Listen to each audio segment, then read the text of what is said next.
Fernando, reiterando la pregunta, ¿cómo resuelven ustedes el tema del desequilibrio? Sugieren que se puede resolver el desequilibrio que existe en importaciones también de autopartes. Caso Brasil, tenemos una dependencia absoluta, frenos, por ejemplo, electrónica, ni hablemos, que acá en el país no se está produciendo y que se requiere no solamente una inversión para ampliar, sino para generar. ¿Cómo se arregla todo eso? La verdad que en realidad el tema, por un lado, hay algunos problemas, digamos, estructurales que de alguna manera limitan esta posibilidad de poder tener proveedores de todos los rubros en Argentina. No nos olvidemos, digamos, que tenemos un país, digamos, vecino y con el cual estamos complementados, especializados, que es Brasil, que produce 3,5 millones de unidades contra las 680 o 700.000 unidades que nosotros producimos.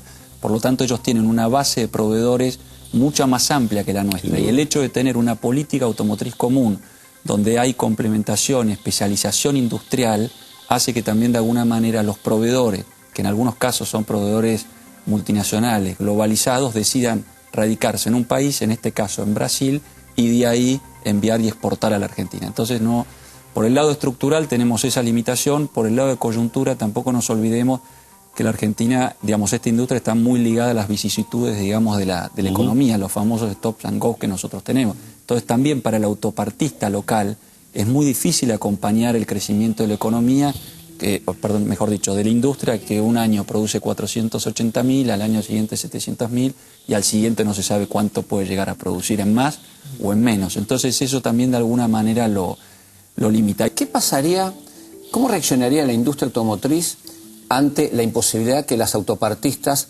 puedan satisfacer la provisión de autopartes? ¿Qué haría? ¿Limitarían la producción, o sea, estancarían la producción o traerían autopartes de afuera, de otros lugares? Yo creo que no. Digamos, cuando nosotros analizamos países, por ejemplo, como Brasil, como decíamos anteriormente, con una producción a escala de 3,5 millones de unidades, Brasil tiene un déficit en autopartes de casi 6.000 millones de dólares. Y de alguna manera... ¿Y el nuestro de cuánto es? El nuestro fue de 3.000 millones de dólares en el año 2009. Es un tema importante también, porque uno cuando habla del déficit de la industria automotriz, pareciera que se refiere que el 100% de quien genera ese déficit es la industria terminal. El tema que a mí me interesaría aclarar es, cuando nosotros vemos estos 3.000 millones de déficit que tuvo la industria en el 2009, tenemos que aclarar que el 50% de ese déficit lo generan las empresas terminales. El 30% lo generan las empresas autopartistas, ya sea para importar, para generar conjuntos o partes para entregarles a las terminales o para el mercado de reposición, y el 20% los importadores que no exportan. El caso de terceros importadores, digamos, que no tienen producción en la Argentina. O sea que también en muchos casos se responsabiliza a las terminales o se les hace cargo, digamos, de tener que compensar un déficit que no es 100%, claro, que no les corresponde y que no es 100%, digamos, generado por ellos.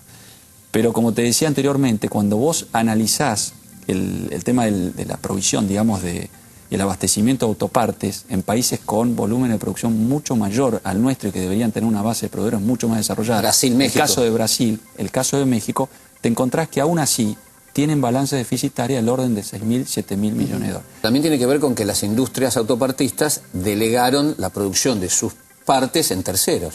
Seguramente, ¿sí? Y también que han delegado, digamos, el proveedor hoy está radicado posiblemente en donde están las casas matrices y desde ahí se dedica a exportar al mundo. Y es muy difícil que ese mismo proveedor que le provee a la casa matriz se instale o se radique en cada uno de los países donde las terminales hacen sus inversiones. Claro. Fernando, volviendo a la realidad argentina, sí, a mí me preocupa tremendamente, tengo que poner el dedo en la llaga, las diferencias real, dólar, peso, y tenemos que rezar para que a Brasil le vaya maravillosamente bien, porque si no esto de las 700.000 unidades, 1 millón de unidades va a pasar a ser una fantasía, por no decirte un desastre si se revierte.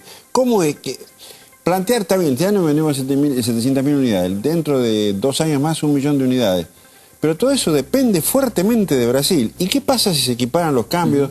¿Qué previsiones tienen ustedes al respecto de eso? En realidad yo te diría que esa es una de las preocupaciones, digamos, que tiene la industria. De hecho, con las cifras que nosotros hemos dado a conocer ayer, uno de los puntos que ponemos, digamos, mayor énfasis es en la necesidad de volver a recuperar aquellos destinos que hemos perdido a partir de la crisis internacional.